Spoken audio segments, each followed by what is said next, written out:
जैसे इंसेफ्लाइटिस को हम लोगों ने पूरी तरह समाप्ति के कगार पर पहुंचा दिया है, बहुत शीघ्र हम लोग इसके उन्मूलन की घोषणा भी करेंगे। जापानी इंसेफेलाइटिस नाम की बीमारी जो उत्तर प्रदेश का दम तोड़ रही थी पिछले 40 सालों से। और अब बात गोरखपुर में बच्चों की मौत की सन्न कर देने वाली खबर के साथ। 271 people, mostly children, have been killed due to encephalitis this year in Uttar Pradesh. वो किस तरह से अब उत्तर प्रदेश में दम तोड़ चुकी है। यहाँ ये बात समझने वाली जरूर है कि आखिर ये कैसी बीमारी थी या ये कैसी बीमारी है जिसने उत्तर प्रदेश की नाक में दम कर रखा था, त्राहिमाम मचा रखा था, जिसके बारे में जिससे पीड़ित लोग ये कहते आए थे कि पता नहीं इस बीमारी का कुछ इलाज हो भी सकता है या नहीं, जिससे पीड़ित परिवार ये कहते हैं कि भगवान हमारे दुश्मन को भी ऐसी बीमारी ना दे, क्योंकि जापानी इंसेफेलाइटिस एक ऐसा रोग जो सीधा मासूमों पर अटैक करता है, ज्यादा प्रभावी तरीके से उनको अपनी चपेट में लेता है और नौनिहाल जो देश का भविष्य है वो अतीत बन जाया करते थे।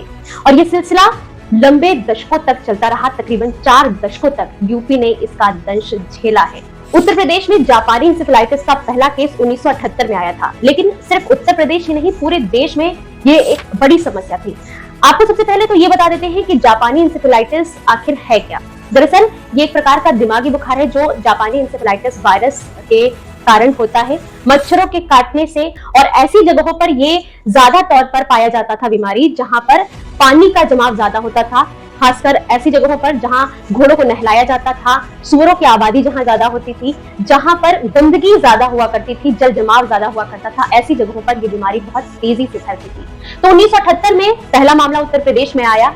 जब ये मामला आया उस वक्त इतनी तेजी से केस बढ़े, यूपी के कई इलाके से ग्रसित थे, जिसमें से 38 जिले सबसे ज्यादा प्रभावित थे और जो इसका केंद्र बिंदु था वो था गोरखपुर बस्ती मंडल। गोरखपुर बस्ती मंडल में सबसे ज्यादा केसेस हुआ करते थे और लंबे समय तक गोरखपुर बस्ती मंडल इसका केंद्र बना रहा और पूरे देश के 20% का अंश उत्तर प्रदेश में ही सीधे तौर पर सबसे ज्यादा पाया जाने लगा।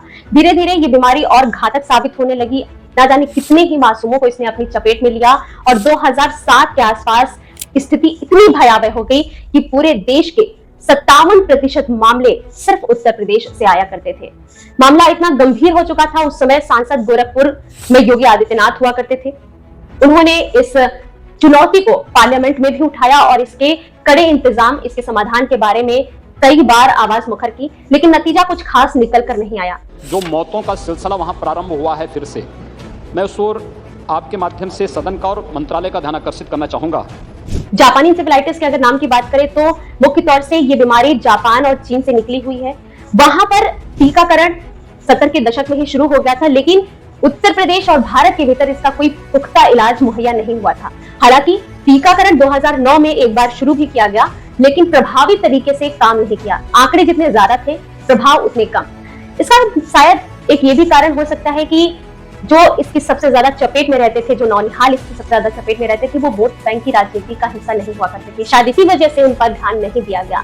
लेकिन 2017 के बाद हालात बदले, कई तरीकों से इस बीमारी पर अटैक किया गया और एक 4 लेन बाउंड्री के जरिए एक चरणबद्ध तरीके से रणनीति बनाई गई और उसके तहत इस बीमारी को खत्म करने के बारे में काम किया गया, जिसमें टीकाकरण, सरकारी विभागों का समन्वय, प्रचार प्रसार, रेफरल स्कीम और सरकारी जो मेडिकल सुविधाएं हैं उनमें विस्तार किया गया।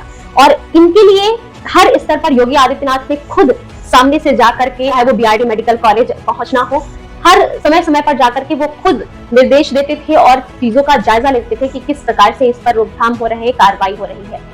इस बीमारी के फैलने के सबसे जो मुख्य कारणों की बात करें वो है जानकारी का अभाव, यानी जागरूकता की कमी।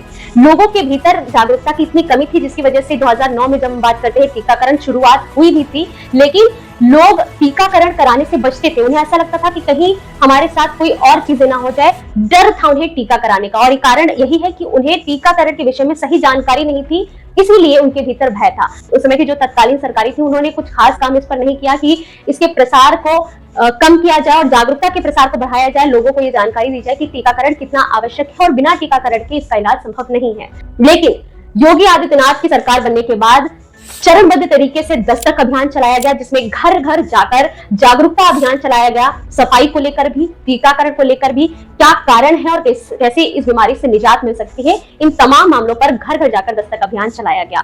आशा बहन एएनएम कार्यकर्तियों को खास तौर पर घर घर जाकर इसके विषय में जानकारी देने, साथ ही साथ जो पीड़ित व्यक्ति या पीड़ित बच्चा है उसे अस्पताल तक पहुंचाने और उसके संपूर्ण इलाज के लिए उसकी मदद करने के लिए रेफरेंस भी दिए जाते थे। प्रति मरीज आशा और एएनएम को 300 रुपए दिए जाते थे ताकि वो अपनी काम को और निर्बाध तरीके से पूर्ण कर सके, और इस तरह से इतने बृहद लेवल पर ये काम किया गया, लोगों को सही समय पर इलाज मुहैया कराने में मदद की। बीआरडी मेडिकल कॉलेज गोरखपुर, जो कि इस बीमारी के इलाज के लिए एकमात्र सबसे बड़ा केंद्र था, उस पर इतना भार था, मरीजों की संख्या बहुत ज्यादा, सुविधाएं बहुत कम हुआ करती थी। तो ऐसे में तैयारी ये की गई कि इस बीआरडी मेडिकल कॉलेज के भार को किस प्रकार से कम किया जा सकता है। तो इसके लिए ब्लॉक स्तर पर मेडिकल सुविधाओं को मुहैया कराया गया, जहां पर इंसेफेलाइटिस की इलाज को आसानी से लोगों तक पहुंचाया जा सके। इसका रिजल्ट ये निकला कि बीआरडी मेडिकल कॉलेज के ऊपर दबाव कम हुआ, इलाज बेहतर तरीके से मिला, और वो लोग जो कतारों में अपने बच्चों को लेकर खड़े हुआ करते थे और उन्हें इलाज नहीं मिल पाता था, उन्हें ब्लॉक स्तर पर ही अपने नजदीकी क्षेत्र में ही इलाज मिलना शुरू हुआ। समय रहते इलाज मिलने के कारण बच्चों को राहत मिली और जानें बचती चली गई और इंसेफेलाइटिस खत्म होता चला गया। पहली बार बच्चों को बेहतर सुविधा मुहैया कराने के लिए पीकू नीकू बेड्स की भी व्यवस्था की गई, जो खास तौर पर बच्चों के लिए व्यवस्था की गई। ये एक प्रकार से पीकू नीकू बेड्स के अंदर जो सुविधाएं होती हैं वो आईसीयू लेवल की सुविधाएं दी जा रही थी, इसके ताकि बच्चों को सही समय पर सही इलाज मिल सके। और इस तरह धीरे धीरे ब्लॉक लेवल, गांव के लेवल पर 2017 से 2023 के बीच में जो आंकड़े थे इंसेफेलाइटिस से प्रभावी होने के और उससे होने वाली मौतों के आंकड़े लगातार घटते चले गए, और आज नतीजा ये निकल कर आया है कि जापानी इंसेफेलाइटिस से उत्तर प्रदेश पूरी तरीके से मुक्त होने की कगार पर है। बस औपचारिक घोषणा होना ही बाकी है, लगभग खत्म हो चुकी है। जो इससे पीड़ित लोग हैं वो बताते हैं कि किस तरह से ये एक सपने जैसा था कि जापानी इंसेफेलाइटिस से उन्हें मुक्ति मिल सकती है। तो जिस तरह से कार्य किया गया है, ये मैं समझती हूँ अपने आप में एक बहुत बड़ा कार्य है, और ये इस बात को भी दर्शाता है कि अगर कोई सरकार या कोई मुख्यमंत्री चाहे तो किस प्रकार योजनाबद्ध तरीके से किसी भी समस्या का निदान निकाला जा सकता है। इसका एक बड़ा उदाहरण कोविड के टाइम पर भी देखने को मिला कि जिस तरह से मेडिकल व्यवस्थाएं की गई थी वो अपने आप में काफी काबिले तारीफ थी। Today Kerala has reported 13,000 cases for a small state with 3.5 crore population. Something that UP has done and what Yogi Adityanath has done has worked and has worked well.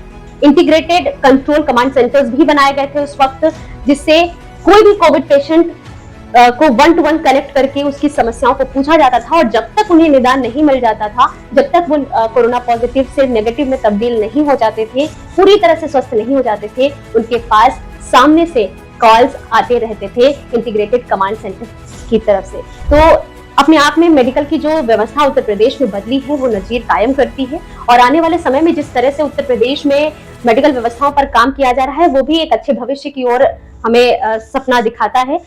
एक समय था जब उत्तर प्रदेश में एम्स का होना बड़ी बात होती थी, और आज का समय है कि 3 एम्स उत्तर प्रदेश के पास है और चौथे एम्स की तैयारी की जा रही है।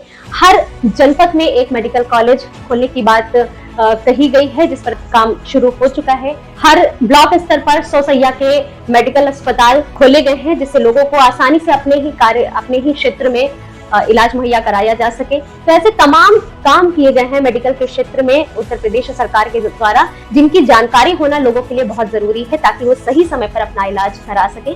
तो जापानी इंसेफेलाइटिस की पर किस तरह से उत्तर प्रदेश ने जीत हासिल की, इसकी कहानी, इसकी दास्तान हमने आप तक पहुंचाई। आगे आने वाले समय में हम आपके लिए वीडियो और भी लेकर आएंगे, जिसमें हम उत्तर प्रदेश की मेडिकल व्यवस्था पर आपको कंप्लीट जानकारी देंगे, जिससे आपको मेडिकल सुविधाओं को लाभ लेने में काफी मदद मिल सकेगी। आपको जानकारी उम्मीद करते हैं पसंद आई होगी। पसंद आई है तो वीडियो को लाइक, चैनल को सब्सक्राइब जरूर कीजिएगा। ऐसी ही जानकारियां हम आप तक पहुंचाते रहेंगे। फिलहाल के लिए दीजिए इजाजत, नमस्कार।